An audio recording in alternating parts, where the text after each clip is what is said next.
Hello and welcome to this week's episode of The Failure Effect. Today, I'm trying to put in some acting because I am in the presence of one of the most famous actors in Kenya. His name is Mugambi Nthiga. He's a scriptwriter, film director, an actor. I think you've seen him in Nairobi Half-Life. And he's also an improv comedian. Welcome to the show, Mugambi. Thank you. Thank you very much. How are you feeling? Yeah. Yeah. We're going to talk about failure. Well, but failure is a good thing because that's what teaches you, how to be a better person, I suppose, in every area of your life. Absolutely. And you've seen quite a bit of that? I have. All right. But before we get there, let's talk about how you started, because I have to tell you, you've got a lot under your belt. You've got a career in advertising. Yes. You have been on stage. Yes. And you continue to be on stage. Yes. You have been in front of the camera and behind the camera. Yes. Where did the love of this come from? I've had it all my life. A very random story. I had to have some minor surgery when I was 14. That had me having to spend a couple of nights in the hospital. And I was 15 years. So 15, you usually go into the adult ward. You don't go into the children's ward. And there was no room in the adult ward, so I'm with my dad. And the doctor says, sorry, we don't have any room in the adult ward. So he's going to have to go to the children's ward. And my dad registered my disappointment because I didn't want to be in the children's ward with cartoons on the wall and things. And he said, so how's the children's ward different? He said, well, there's a lot of kids. Also, there's television. My dad said, stop right there. He's fine. He's inside. You say television, that's all he needs. Right. So I was a lover of anything that was coming out on the screen, not just the product itself, but I loved to see behind the scenes. You remember when we were growing up, there used to be CNN would show on KTN. Yes. Once KTN closed, they'd be showing CNN up until all the way into the morning of the next day, yes, into the evening when the KTN regular programming started. There was a show on CNN called Showbiz Tonight. Yes. And Showbiz Tonight would show in Nairobi in the morning because of the time difference. And I loved watching it. So right. A lot of the films from the early 90s, as I was preparing to go to school, I would make sure I was eating breakfast on time for the half hour to watch it. Of course, the parents are not amused. You should be eating your breakfast. You're supposed to be going to school. Yes. But I got to see a lot of the behind-the-scenes stuff for a lot of films. So I started getting an idea of what the setup of a film set would look like, how stunts were performed, stunt doubles, that kind of thing. And I was enamored by it completely. Okay. One of my favorite movies from childhood was E.T. Seeing that, I was telling my mom this the other day, I had like a spiritual moment. Wow. Yeah, for real. I'm not even, it's not hyperbole, it's for real. Yeah. At the point where the kids take off on their bikes, I was like, this is magic. This is, if a Kenyan child from the 80s can get involved in this, I would love to be doing that. It's funny because I think E.T. was such a landmark moment for all of us. It was the very first production of that nature. For you too? Yes, for me, absolutely. Yeah. I mean, Michael Jackson was involved. It was just all of the shenanigans. And I think at that point in time, VHS tapes had become, they were just coming out. They were the Netflix of those days. So it was big for us. Now, it's surprising that your parents allowed you to watch that much TV. I suppose they didn't know they were nurturing you at that point in time. Yeah. No. And there was a lot of resistance to the amount of TV I was watching. A lot. I should have been studying. Yes. But how things worked out back then was your street cred on the playground was how much you could regurgitate what you saw on the screen, because that's what formed the conversations the next day. Or if movies came out during the holidays, that's what formed a lot of the conversations when the school term started. I went to Consolata Primary School, and it was a stretch for my folks financially. Okay. to have us there. I'm eternally grateful that they put in all the sacrifices to have us go there. Let's just say that there were kids in my class whose parents didn't have to put as much sacrifice. Pretty wealthy kids. And whenever something was out, they had seen it because they went to the cool video libraries. Yes. Video libraries were places where there were cassettes arranged in a shelf in different colors that showed you the age restriction or the rating. And you went to the cabinet, like physical video cassettes. You remember what it was Yes, like? And you yes, tapped yes. on the one that you wanted. Yes, it's like a bookshop, but It was like exactly. It's like a Yes. bookshop or library, Yes. an actual book library, but with video cassettes. And if a Home Alone came out, for instance, I was not one of the first people to watch it. And even if I did several months later, it was very often a camera copy. Right. Because we couldn't afford the high rate video libraries. We go to the ones that they had someone with a video camera filming it. Do you remember camera copies? yes. You had Someone actually goes to the movie theater and records. and records it. So you hear people laughing. You can see people passing in front of. Man, the sound was terrible. We didn't have suffered. subtitles back then, so you had to just. And it was, people will be like 244p. I mean 144p. We were watching everything in low resolution with bad sound. So I remember just trying to be a sponge, trying to, street cred. I need the playground credibility. I need to be able to be one-on-one in the conversation. And do you remember Terminator 2?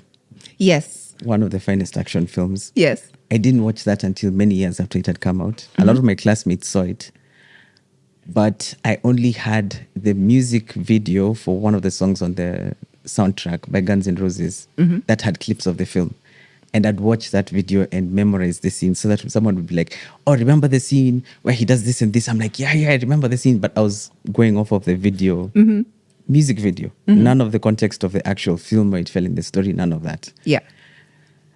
So I think that made me such an avid watcher, just gathering information and having it fill my brain. I did not know, my parents didn't know that we were nurturing, kind of laying the foundation stone for what a filmmaking career would be later on. Okay. And I believe you also had another pivotal moment while still in school, but this is after Consolata. So what was this? Another pivotal moment. Yes, watching a play. Sorry? Watching a play. Yes, of course. Hey. Yes. So in Form 1. Where was this, in Form 1? I was in Lenana School. Okay. So going from a nice private day school to a national school, which was a boarding school, was tough. Right. That culture shock was, hey, boss, it was rough, man. Yeah, I can imagine. Yo. You're sleeping in dormitories. I joined high school, I'll say the year in 1995. And it was at that point that our school intake rules had been loosened somewhat. This is when the concept of the back door was really catching on. Right. And I'm one of those beneficiaries of entering back door. Oh, Yeah. He confessed in public. Yeah, it's fine. I've accepted. But the fact that many students at that point were being taken in through the back door meant that you always had more students that could be contained by the school. So there's only so many desks, so many chairs. So there was always a fight for desks and chairs. And I remember at one point I was sharing a desk with someone, and I was like, "This is not it. You're sharing with cold water. You have to wake up in the middle of the morning, Yes. do community work, clean the corridors." And I wasn't enjoying it at all. It was getting a bit existential. I was so homesick. I'd be crying on my own. Oh. Yeah. What? Yeah. Okay. Little 14-year-old boy crying. Once we had to do this thing called cross country where you'd run a long distance. I wasn't a runner at all. But once we got caught in the rain, and it was raining and we still had to run. Oh, I cried in that rain, man. Just no one could tell, you know. I'm so sorry. Rain is coming down. Yes. Yeah. So in the middle of that, someone seeks me out and says, "You want to Consolata?" And I'm like, "Yes." They said, "This is a Form 2 student," and he was like, "There's a play that's showing at St. Mary's. You know St. Mary's?" I'm like, "Yes, I do." There's a play that's showing there, and if you pay me 50 bob, you can go for the play. Okay, so this was Joseph and the Amazing That which is I was correct. in. No Yes. freaking way. Promise you. 19. No way. Yes. Then 1995 staging Yes. at St. Mary's. Yes. What role did you play? I was a choir girl, but I also got to drip the coats on Joseph because there was only really one pivotal role for a female actress. That was, Right. the Pharaoh's wife. Yeah. Everyone else was in the choir. But anyway, carry on. It's your story, not mine. Did you do Oliver Twist the next year? No, Oh. because I was my last year in Saints. Okay. Yo. Okay, so now while you were on stage, I paid the 50 bob to this guy. He said, put on your Sunday best, be up school. The van is going to pick us up and take us to St. Mary's. So when I got, I was up school, in my Sunday best, and the van was there and we got in. But one of the Form 4 students was like, so this is the kid you said you gave us space in the van. And he came to me and he said, now listen, this is a privilege for you to be going for this thing. You're the only Form 1 and you've never been in the choir. These are all choir people. So when choir season begins in second term, you have to join the choir. Is that a deal? I said, yes, it's a deal. So I got into the van, and because the choir members were there, they started reminiscing about the music festivals for the year before, and a certain concert that used to be called, it was organized for the Nairobi Hospice, a fundraiser where all the choirs in all the schools and all the choirs actually in Nairobi would learn all these pieces from Handel's Messiah and then perform them, including the Hallelujah chorus. Right. So these guys started singing, and tenor, bass, tenor 1, tenor 2, bass 1, bass 2, just hit after hit after hit as we drove from the Nana School to St. Mary's, including Hallelujah. I'd only had Hallelujah in clips. I'd never had the full thing. Right. So I was like, what is going on in here? These voices are so beautiful. Yeah. These guys are amazing. So by the time we're getting to St. Mary's, I'm primed. I've already had my mind blown one direction. Yeah. Then the play begins. There's a full orchestra. There's costumes. There's lights. It was like visual overload. The only thing I can compare to that was many years later being in Times Square in New York and being like, what is this? Like, I was so blown away by the music. Yeah. Hearing all these songs for the first time. There's a Form 3 student who was next to me, seeing me taking it in. And he was like, yeah. That's how our work Saints here rocks. is done. Like, he was like, he kept looking at me and a song would play and I'm like, what? Then there was a scene with the motorcycles. Yes. With the Ishmaelites taking Joseph. Yeah. And they were like, they look, a group of Ishmaelites come. And then we had and we're here. I'm like, what is going on? Then you see guys in like pretty top grade motorcycles riding down the aisle, picking up Joseph and taking him out. And they were in leather and they had sunglasses and bandanas.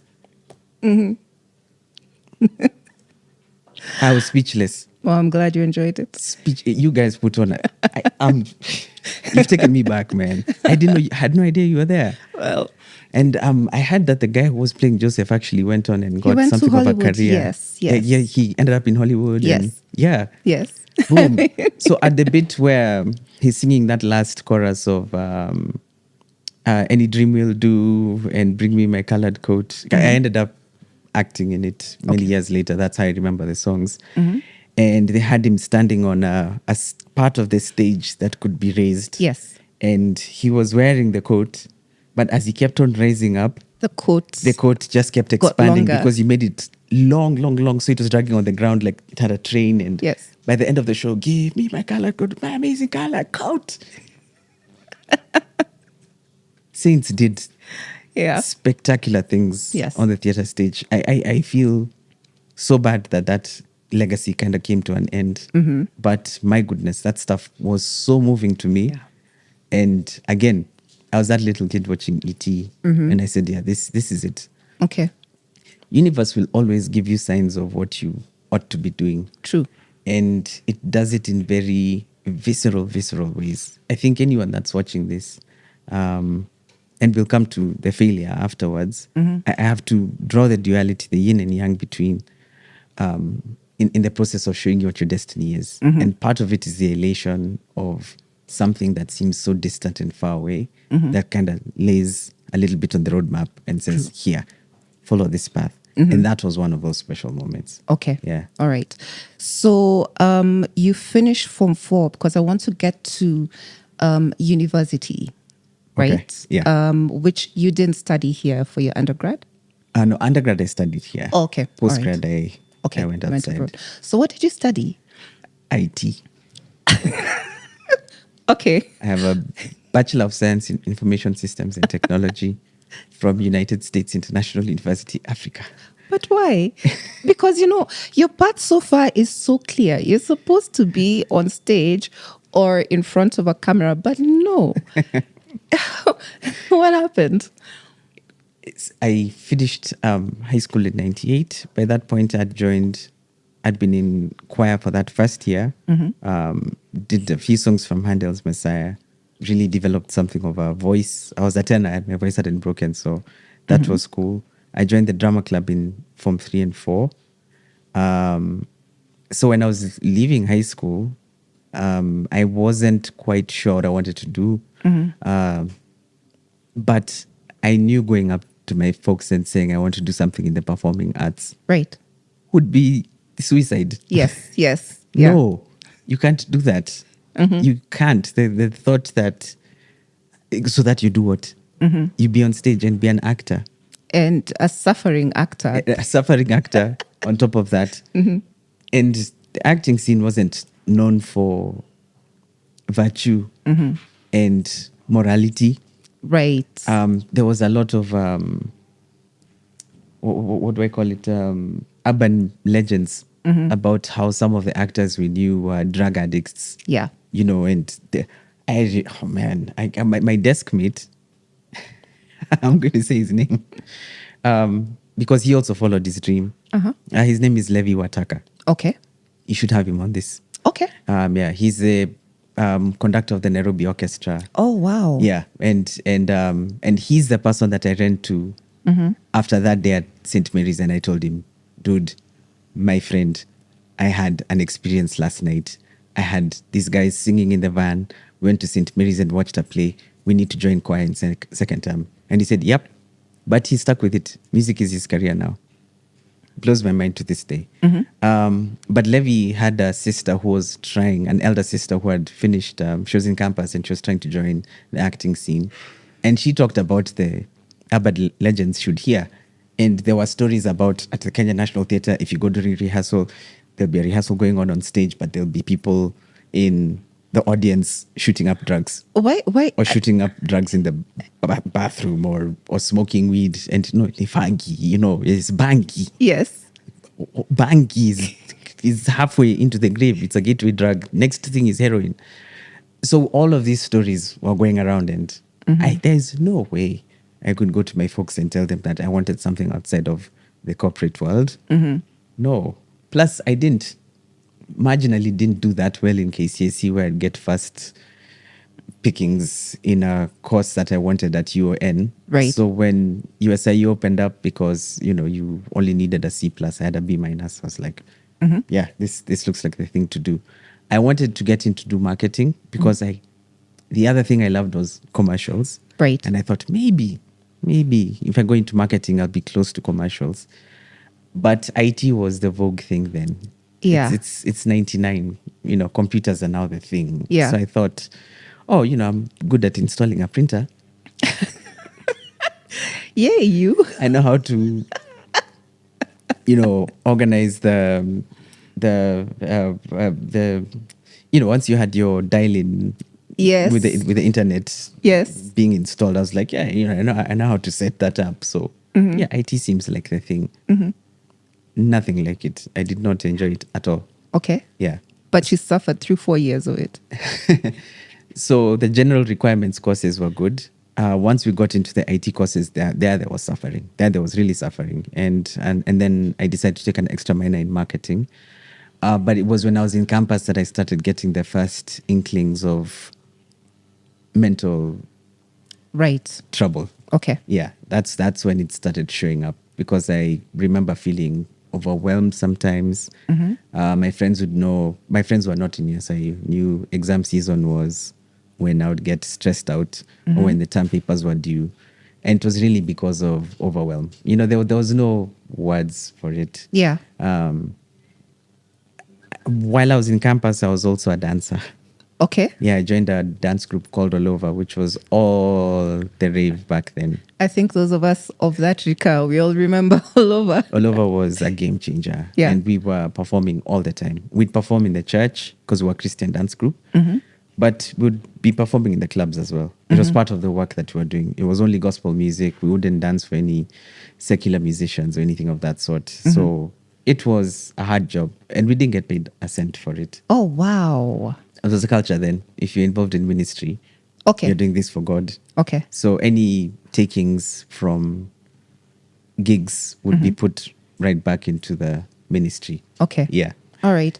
So, how did your depression manifest? Because Yes.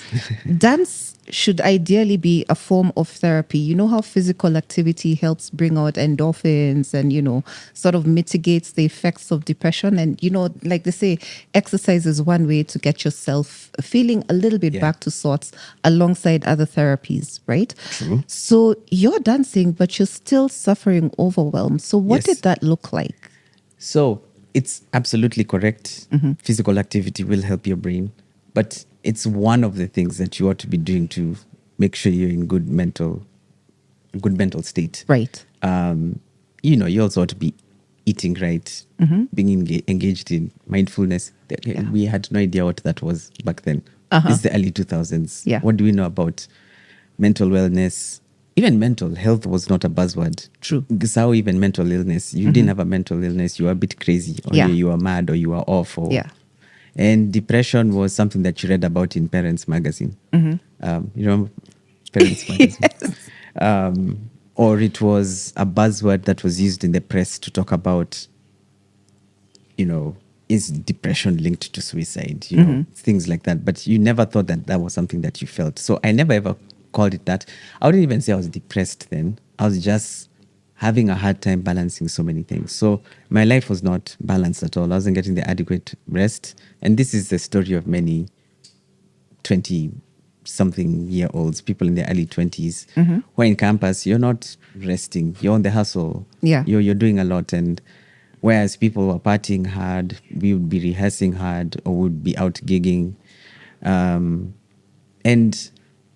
I laugh at memes nowadays where people will post a picture of an elephant and block out its eyes and say, "What animal is Yeah. this?" And the title will be, "What a USIU exam looks like." And I'm like, yeah, fine, we'll take it. But the USIU education was immersive. You had to be writing papers. You had to have critical thinking. You weren't there to regurgitate things. For some courses you were, but you had to be thinking. You had to be present. And being present for education, and being present for ministry, being present for, you still have a family life. You still live with your folks. Right. And of course, there's a back and forth about what your folks want you to be and who you start imagining yourself to be. I was a very overwhelmingly born-again Christian. So there was that as well, and serving in church. I just had so many things going on. It would manifest in stress. Like I would feel like I was in fight or flight all the time. Okay. Sleeping was hard. And concentrating, trying to concentrate on doing research from 4 or 5 sources to write a paper about Mao Zedong was tough. Yeah. Was tough. So my classwork started slipping. I failed a few courses with that, and I didn't tell my folks about it. Okay. And the idea of how I was on track for graduation was not mine because I knew what the truth was. And at the point I was telling my folks, okay, so listen, I'm not graduating this year. I'm going to have to graduate next year. Why? Because I have to repeat a few courses. Why? Because I tried to turn it around and say, because I decided I want to do these courses instead of these ones. But show us your transcripts. So they were very, I appreciate that about my folks. They were like, you're an adult now. You don't come and show us your report form.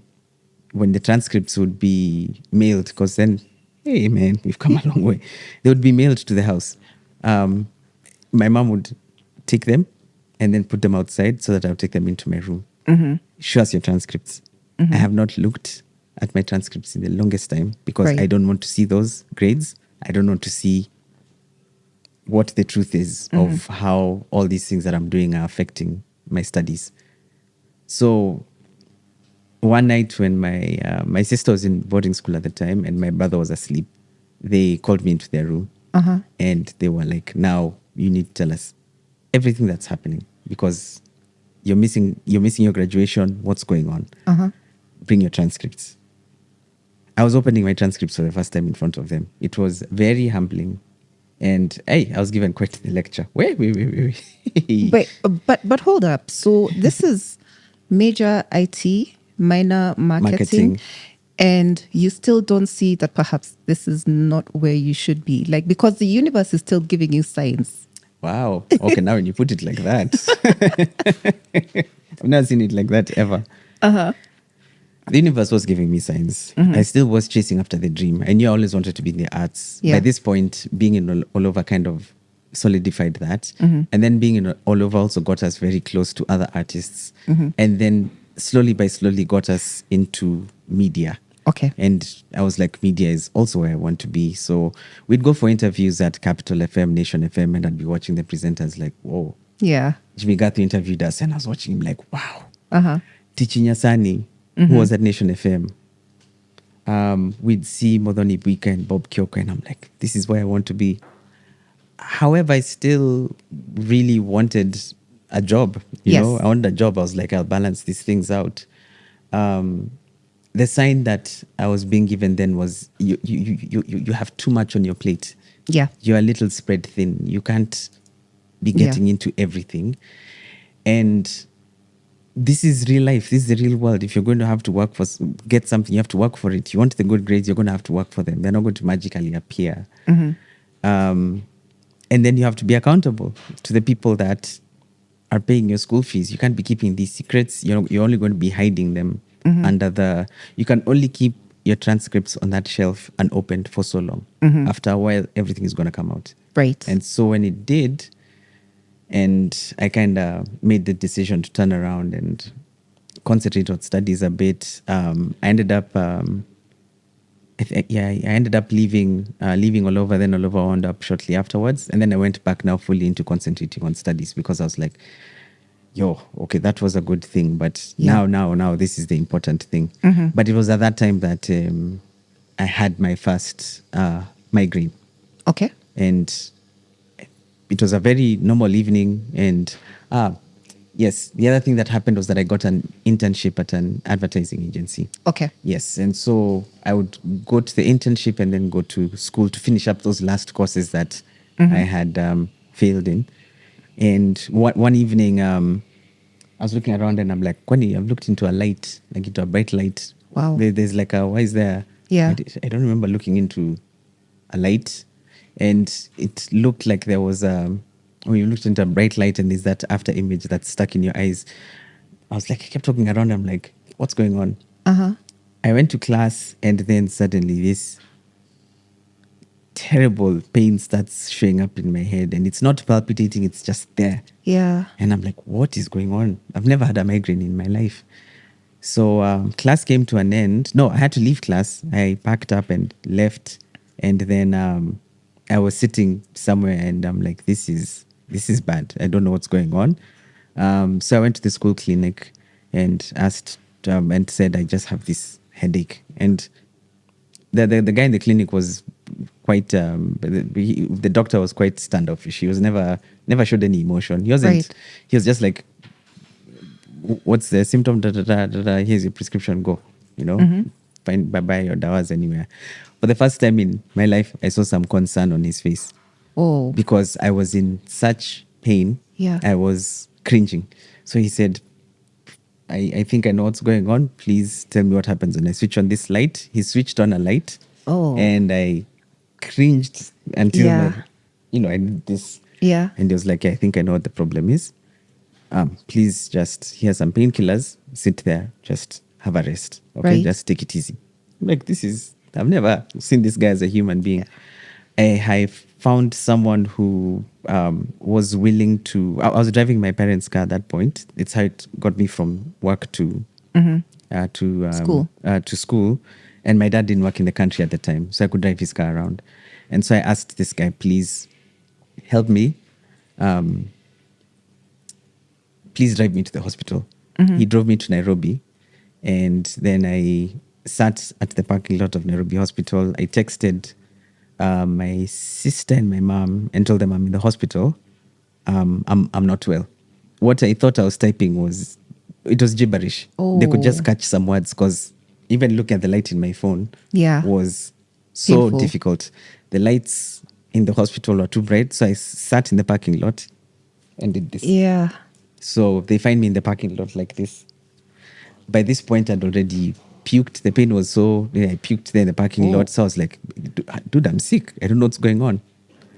So we go into the hospital, and by this point, I've taken off my sweater and I've draped it like a cloak. So I'm only looking down. And long story short, I had to be admitted for tests and MRIs and whatever, just so they could make sure there was nothing wrong with my brain. Right. And then it turned out it was migraines. So one of the nurses was like, these are the symptoms. And then she asked me one last question. Where do you go to school? What do you do? I'm a student at USIU and an intern at an ad agency. And she says, are you doing exams on campus? And I say, yes. How did you know? She says, just checking. Right. And noted that. It was the first time that I made an association between the stress that I was going through and how it would affect my body. And turns out it was all psychosomatic. I had to resit some exams. I missed a very important audition. Fortunately, they had me back to do a separate audition, because when I told them I was admitted in hospital, they were like, okay, cool. Okay. That was Serafina.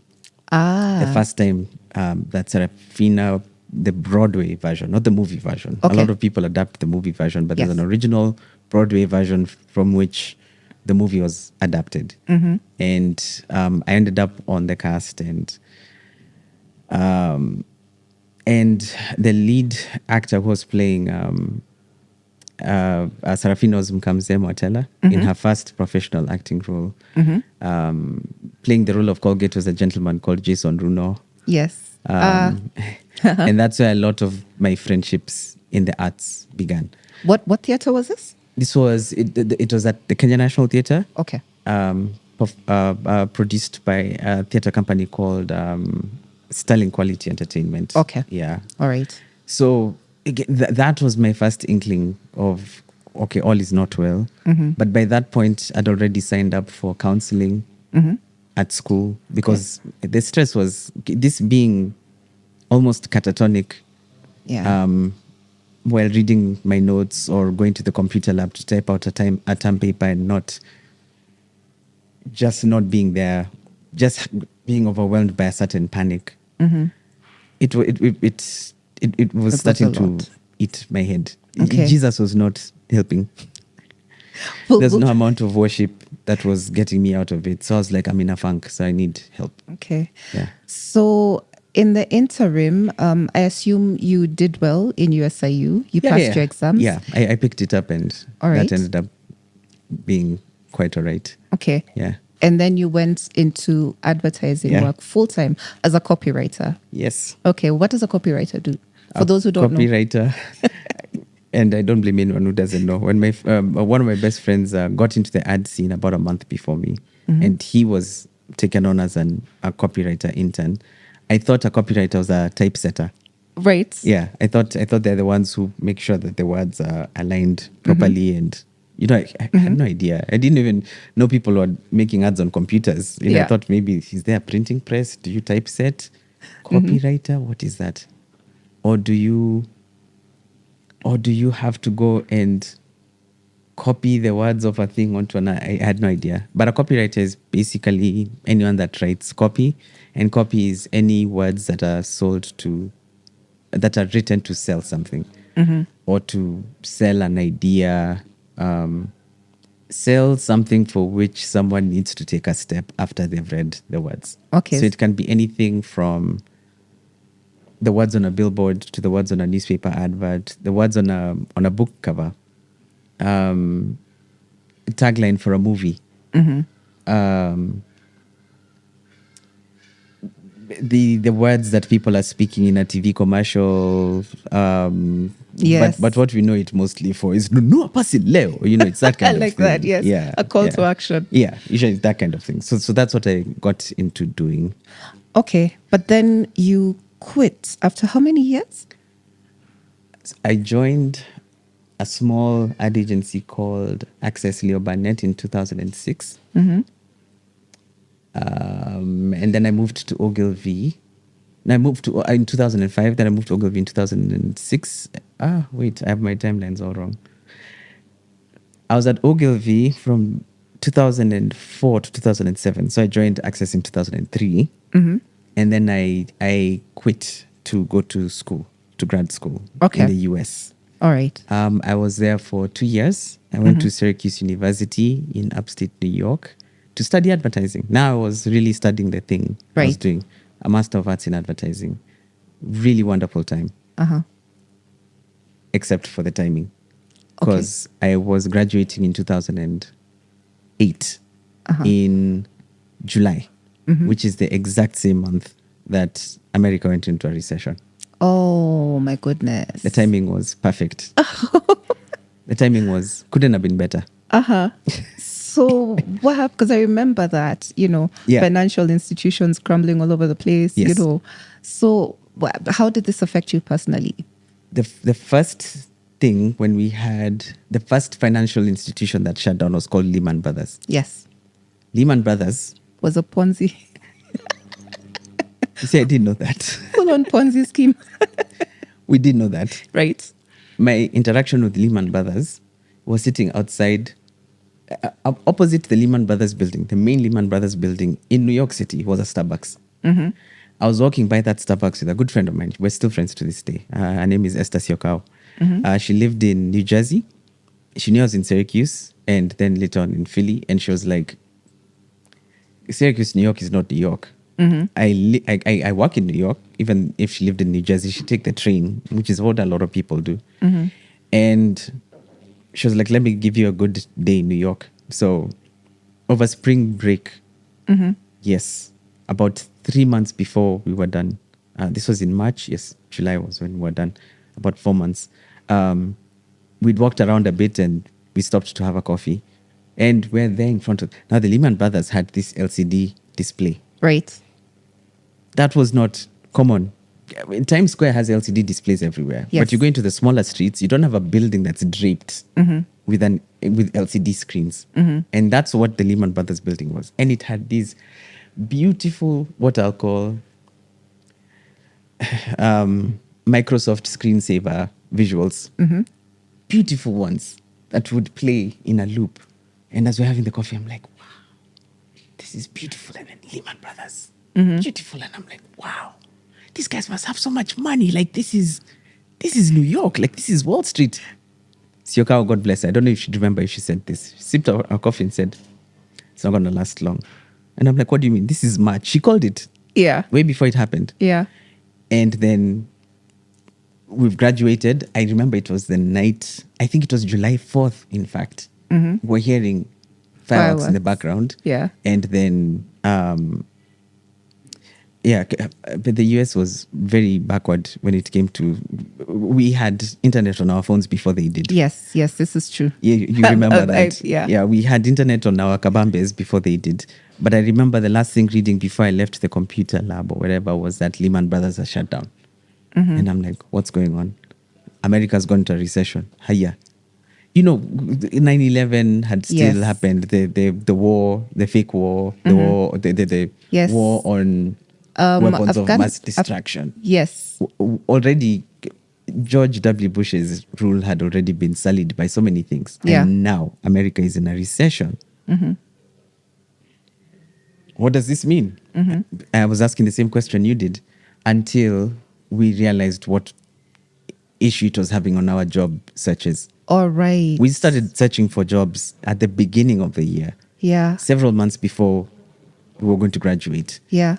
And it seemed, well, we were getting emails back and forth, and some people were getting interviews. But suddenly, all of those lines went cold. Of course. Because advertising budgets get pulled first. Yeah. This is true. So by the time, by September of that year, as we were now getting into the cold season again, fall had come, autumn, and the summer, which had proved to be quite hopeful, now was really becoming real. By Okay. this point, I'd been taken in by some friends who lived in Philly. Okay. And I was sending email after email, following up on everything, trying to find whatever interview I could. And all of them fell through. All of them. no. Even a job at Ogilvy, New York, which was a sure thing. Yeah. Oh, man, it was 3 interviews down, and it seemed like it was an offer letter coming. That fell through as well. No, that's interesting because in today's context in Kenya, it's the same thing that's happening because the economy is shrinking. There's very increasing taxation, increasing manufacturing costs, which then also affects advertising services. Yes. More people are turning to AI. So there are a lot of people out there who are sending emails and not getting responses, especially in media and advertising. But back to you. This brings you back to Kenya, I Yes. suppose. Okay. It does. What happens? I come back to Kenya in 2009. By this point, I was in two sort of like quagmires. One, I'm not coming back wealthy. Yes. To raise my ticket money. Oh. Woo, okay. Okay. To raise money for a ticket. Yeah. And to raise money because I knew I was coming back to Kenya, and I didn't know what lay on the other side. I'd only been gone for 2 years. However, this was 2007 to 2009. By this point, an election has happened. Yes. Remember, a very violent election. Yes.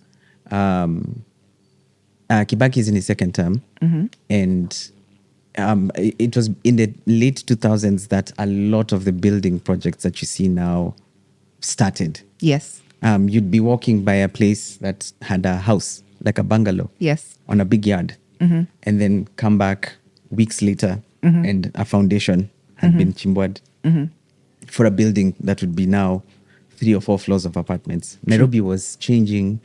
A lot of young people in their 20s, late 20s, early 30s came into money. They were getting jobs. The economy was doing really well. So by the time I was coming back to Kenya, a lot of my friends who had left, who were on their second job, were probably on their 3rd or 4th job, and were now starting to bring in a little bit of money. They're able to, people had moved out of their homes, they'd bought their first car, they were getting married, they were having their first or second child. Things had changed a lot in those 2 years. And so to raise my airfare, because I didn't have a job, I did have a few jobs here and there, summer jobs, that kind of thing. And I had gotten back into acting because advertising was not working. Right. And I'd gotten something of a small career started. I even was an extra on a Hollywood film, Wow. Law Abiding Citizen. Okay. Yeah. I Jamie look- Foxx, Gerard Butler. Oh, Yep. did you actually get to meet them? I got to see them. You Okay. can't talk to them. Okay. You can't. The protocols on set are so. Okay. Yeah. All right. Jamie Foxx looked at me and said, "What's up?" Oh, Yeah, because that was kind nice. of That you was look nice. like him, Kodo, like a little bit. Really? He's But a cool anyway. guy, man. Okay. Very cool guy. Very cool guy. I got to have a conversation with the director of the film, F. Gary Gray. He's the same guy who did Friday by Felicia. He did Straight Out of Compton. He did Set It Off. Wow. And Yes. I was watching him work. That was amazing. I didn't know at the time, but that was one of the good foundations for Yeah. what where- I'd end up doing. Being on set for those 3 days was really amazing. Watching people act, watching a stand-in come in. A stand-in is a person who, let's imagine that this was a film set and me and you are two huge movie stars. Yeah. They wouldn't have us here as they were setting up the lights and stuff. Right. Yeah, they would have stand-ins who would sit there. They would go over the basic blocking. The director would be using them to work out how the blocking would be while the actor is in his trailer or her trailer getting into character. Can I ask you, does this happen on a Kenyan set? Like, It has Okay. for bigger productions. Okay. Because I ended up being a stand-in for another actor Okay. here, but I'll come to that. So watching all of this happen was really cool. Hearing background actors talk. right.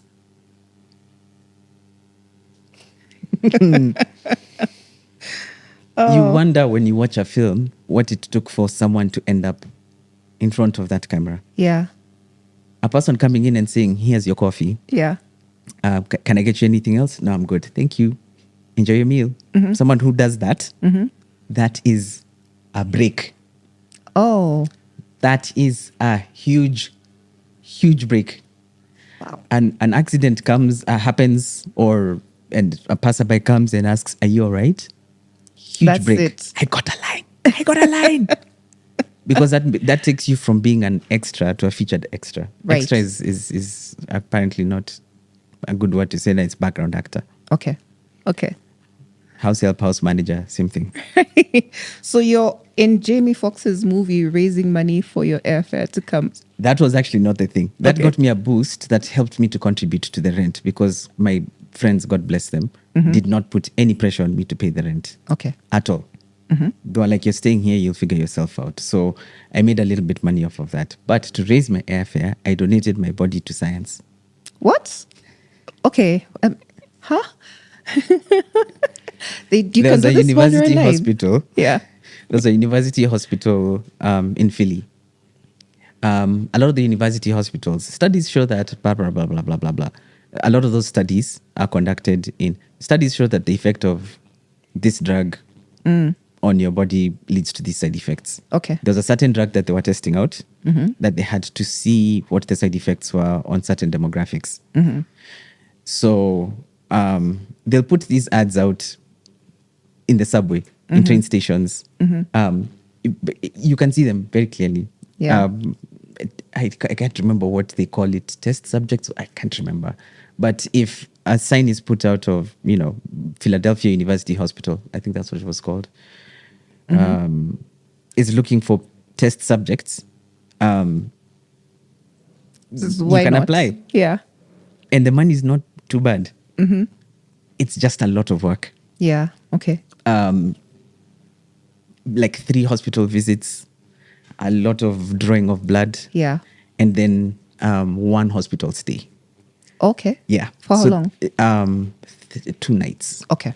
They were studying the effect of niacin on a certain demographic. So people around my age then, their late 20s, of all ethnicities, Right. male and female. Okay. And so I said, cool, I'll do it. I sent an email, they replied. I went to the hospital, they did some pre-tests, which involved drawing blood. And they said, we'll let you know if you're qualified. And then you come through. Now, the interesting thing is they pay for everything. Okay. You get jabbed, that's get 20 paid. bucks. Wow. Yeah. Okay. So if they're drawing blood and they miss the vein, Oh, so Yeah. that's $40. that's 40 bucks. Okay. They missed my vein twice before Okay. they finally got it. Ooh. 60 bucks in the bag. I'm like, cool. Okay. I needed the money. It's painful, but I needed the money. Yeah. For the stay, the stay, they attach thermometers to you, and they tell you one is to measure external temperature, the other one is to measure internal temperature, and we need to have that temperature measured all the time.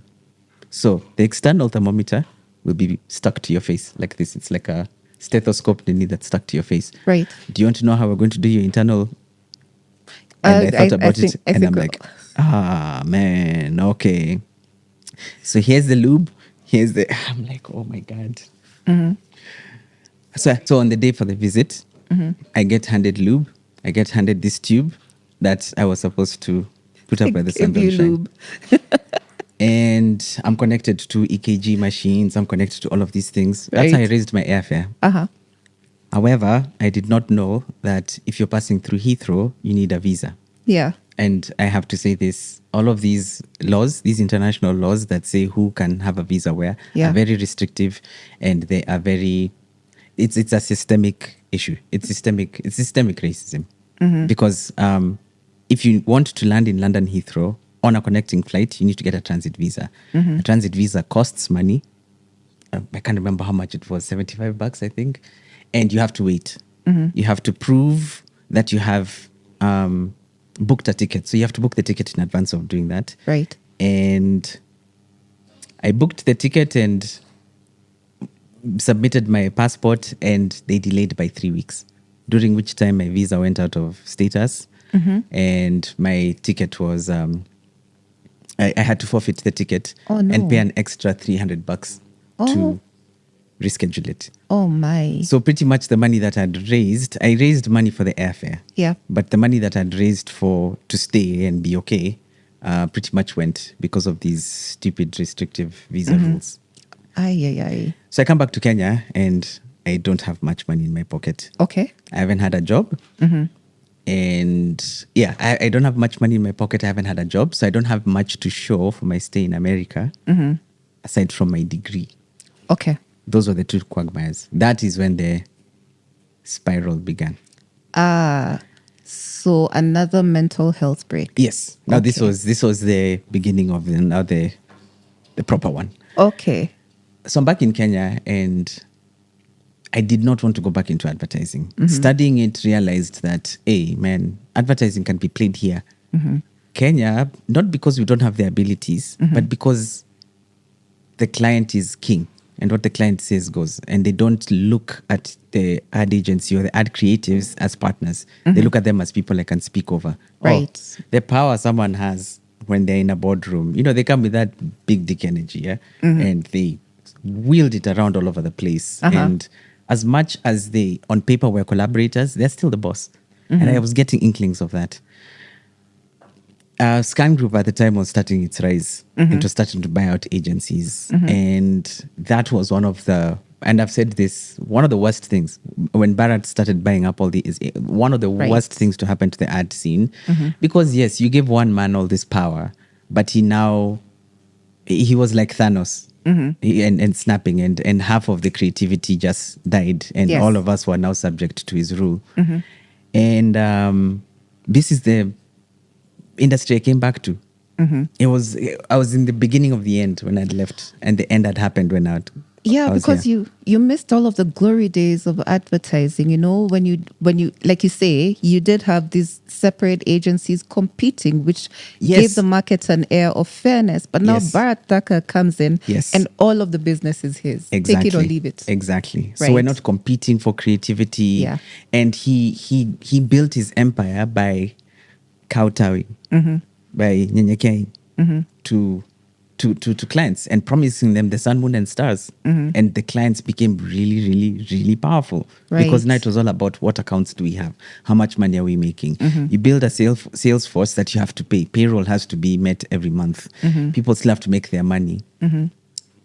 We know the case where the case was made public. I believe a lot of kickbacks were given. You have to raise a lot of money Yeah. to do that. And so you nyenyekea. And soon creatives were losing more and more of their power. I had dreams of coming and starting an agency. I realized that was difficult. I didn't know the first thing. And so I went back into advertising. Okay. I came back in September of 2009. By April of the next month, I was starting my next job, which was Okay. at McCann, Kenya, which was previously McCann Erickson. Yes. One of the most celebrated creative directors from McCann Erickson was Judy Kibinge, Yes. who had won lots of awards. She was a copywriter. She'd risen up the ranks and then departed and went into filmmaking. Yes. But McCann, I was as much as excited as I was to be there. They were dealing with one of their biggest accounts, actually Africa-wide. It was bigger than any Africa-wide. Coca-Cola, which other one? Barclays, whatever. All of those Africa-wide things. This was the biggest.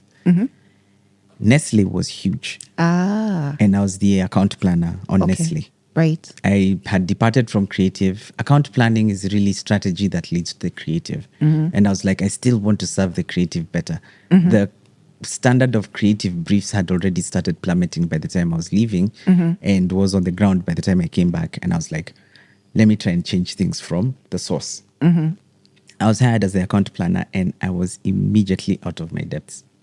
Oh, wow. Immediately. Okay. Immediately. All right. So I'm going to pause you right there Yeah. because we're about to get to a very juicy part of your story, which involves not just work, but also a woman. Yes. And then eventually Yeah. everything that led you into the film industry and the consequences of that decision. So Yes. what we will do is we will bring you back for part 2. Oh. Ladies and gentlemen, stay tuned for the next part of this story. Now, if you want to get in touch with Mugambi Nthiga, use the social media handles you see on your screen, and we will see you in a few. I'm really sorry it took this long, but I'm really happy to come back and continue with this because this is where it really starts to go. And I think what I want people to know in the second episode is, just like I said, the yin and the yang, the ecstasies, watching E.T., watching you in Joseph and the Amazing Technicolor Dreamcoat is just the yin. Your failures, the painful bits that you don't want to face, that's the yang. All right. Yeah. Excellent. Thank you for ending this part Thank you. on that high note. Yeah. And we will see you next week for the next part of this interview.